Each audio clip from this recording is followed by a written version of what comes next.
New intro. So much love and appreciation to those of you who have been with me for the 2 year period plus that I've been doing this.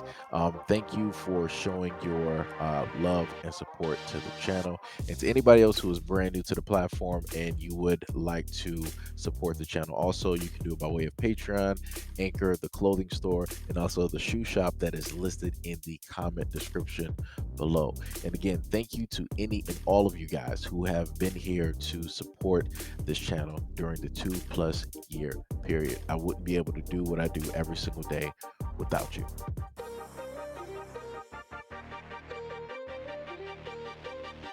Matthew J. Murphy III, a judge working in the Niagara County court system in New York, stated that he prayed Wednesday before deciding jail wasn't an appropriate place for a now 20-year-old man who went after 14 girls when he was 16 and 17. Quote, "I'm not ashamed to say that I actually prayed over what is the appropriate sentence in the case because there was great pain." Murphy also stated that before he handed down a sentence of 8 years of probation to the 20-year-old Christopher J.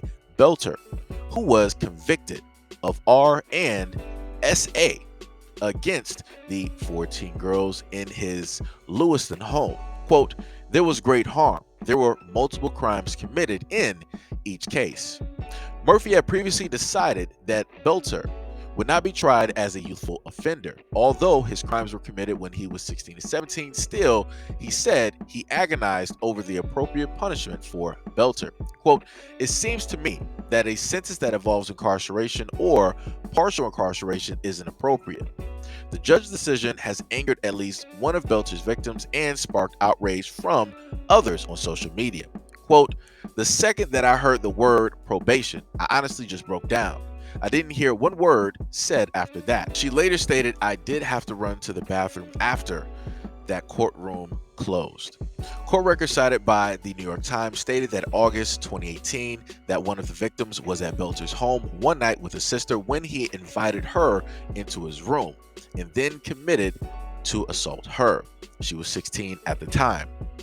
Citing the victim written testimony, Murphy noted that according to Buffalo News that she spoke about a plant that she focused on in the defendant's room while the incident took place. And also during that incident, it was stated that he told her to stop being such a baby. She focused her attention on the leaves of the plant as she cried. The defendant told her that if she stopped resisting, it wouldn't hurt as much.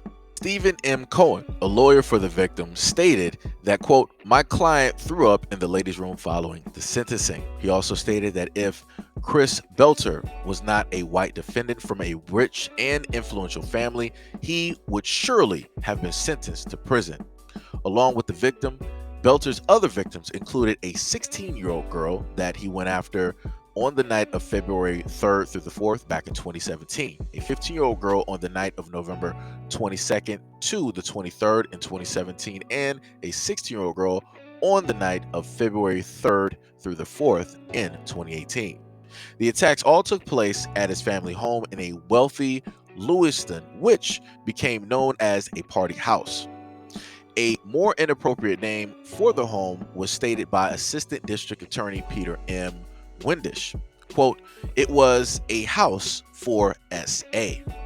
Belter's father, who was also named Christopher and is divorced from his mother, Tricia, and her current husband, Gary Salou, are all named as defendants in a lawsuit filed by the victim's family. It was also stated that Vacanti is accused of supplying alcohol and marijuana to teenagers at parties at her home on occasions, while Sulo and his friends Jessica Long have been charged with serving minors alcohol. They have all pled not guilty. A previous judge gave him the opportunity to be treated as a youthful offender in 2019 when he was given an interim sentence of 2 years probation. He violated the term of probation, however, by watching adult entertainment. He also told the courts that he had been addicted to adult entertainment since the age of 7. In a statement to the court in the most recent appearance, Belter stated that he was sorry for his actions and has now learned from them. Quote, "Through treatment and reflection, I've come to feel deep shame and regret for my actions. None of you deserved to be in that situation. I hope each of you could close that wound I gashed. I know, though, that a scar will remain that will serve as a reminder of the evil of that night. Cohen noted that Belter had suffered no consequences when he violated his first probation and told the Times that he had little confidence that he would suffer any consequences at all for future violations of terms of probation. So you already heard what one of the lawyers stated, and that's all that needs to be stated about this video realistically. He said if the defendant, if the accused, right, the one who committed to such atrocities and actions against these young women during those times of 2017 to 2018, if he was of a different color, he would automatically be locked up and behind bars. There would be no probation. There would be no type of leniency, and he would suffer the utmost consequences and then some. But as you were clearly able to see, the lawyer told you exactly what it was. Because of the color of his skin, because he is rich, because he comes from a wealthy family and a background, because he has all of these ties, like he had all of these things backing him, he can literally do any and everything that he wants to do. He violated his probation and then gave an excuse for the reason that he violated his probation. Another judge that was working the case prior sat up there and stated that, oh, I want to sit up there and just, charge you as a youthful offender. After you're charged as a youthful offender, when you make it to an adult, like it's fine. All of this is, it can be gone. Like I said, and I keep telling people, when you have the type of, right, quote unquote, natural God given rights, right, that Belter has, you can do anything in the world. It doesn't matter because you're not going to suffer any consequences. It was proven to you twice by two different judges. He didn't suffer no type of consequences. You got witnesses that testified. You got one that specifically took the stand and stated what took place. But yet it didn't mean nothing. And then you got the judge talking about, oh, I prayed over this. You prayed to who? The devil? Who did you pray to? What God do you believe in? That was like, you know what? You're making the right decision. I got you. Huh? What God are you praying to? Let me know. What's the name of that God? Is it the same one that's on the back of the dollar? Like, who are we talking about here? Like I said before, this is when I sit up there and tell people, and I'm just going to be honest as possible. This goes out to the Alabaster community. Y'all allowed this. You 100% allowed this because out of all the given time in America, what have y'all always done? What have your predecessors always done? And the people before them, they always wanted to put their eyes and the blame on black people, right?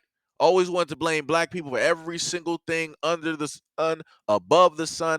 Even let's say a solar flare happened magically, it would have been black people's fault because we're cursed, or some type of nonsense like that. Because you wanted to put all of the energy on black people. You allowed your real criminals to escape. You allowed the real villains to basically do whatever it is that they want to do, and they're doing this in broad daylight, in the brightest of brightest lights. 12 o'clock noon, they sitting up there performing these actions.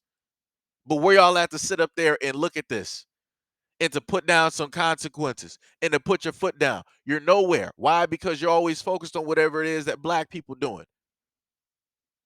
Because black people are the main problem. Black people are the issue in America, and they're the reason that America is the way it is. All right, no, the real issue is it's your kids. It's kids that look just like this. Look at this baby face, not an ounce of facial hair. He's sitting up there just doing whatever he wants to do. Why? Because he's rich. Why? Because he's alabaster. Why? Because he's a part of the reflective majority. Why? Because he has money. Why? Because he has backing. And if you have backing, that means you have people enabling and allowing. What else did they sit up there and say in that article? They said the father was named, the stepmother's new husband, and then friends of theirs sitting up there and handing out things that kids shouldn't even be sitting up there taking. But like I said, this is what happens when you have stuff like the Hamptons or all of these other like rich places where these kids be going. This be happening to girls like this all the time. All the time. And they make sure to sit up there and snuff this out in the media so that nobody knows what's going on, so they can sit up there and silence these victims. So these girls like this, got to sit up there and suffer in silence, and they got to sit up there and deal with this and see the faces of the perpetrators every single time. And you know what these perpetrators doing? They sitting up there laughing with their friends. They sitting up there spreading rumors. They sitting up there giggling, kikiing, and ha-ha, sitting up there telling about what they did. While these girls got to sit up there and live in shame. Why they got to sit up there and live in hurt? Why they got to sit up there and suffer through depression and deal with the violation that's set up there and occurred? This is on y'all because you allowed this. So like I said, take that L. So what's going to happen here is that he apologized and gave this letter, but guess what? He's going to now sit up there and do the same thing to one of y'all daughters, and it's on you because you allowed this system to sit up there and not prosecute Belter. You allow him to sit up there and escape free, not once, but twice, technically 3 times if we add in that he messed up his probation. And y'all wonder why it is that stuff like this happens in y'all community. But yet you only want to sit up there and start talking when you see somebody black or somebody other start moving in. Then magically crime just starts showing up. No, the crime has always been there. You just didn't pay attention to it because the people perpetrating the crime look just like you. But it is what it is at the end of the day. It's whatever. Like I said, take that L and hold that L. Because it's going to get worse before it gets better. But anyways, let me know what y'all think about this video and everything that I listed in the comment description below. And as always, peace, love, and stay tuned for the next video.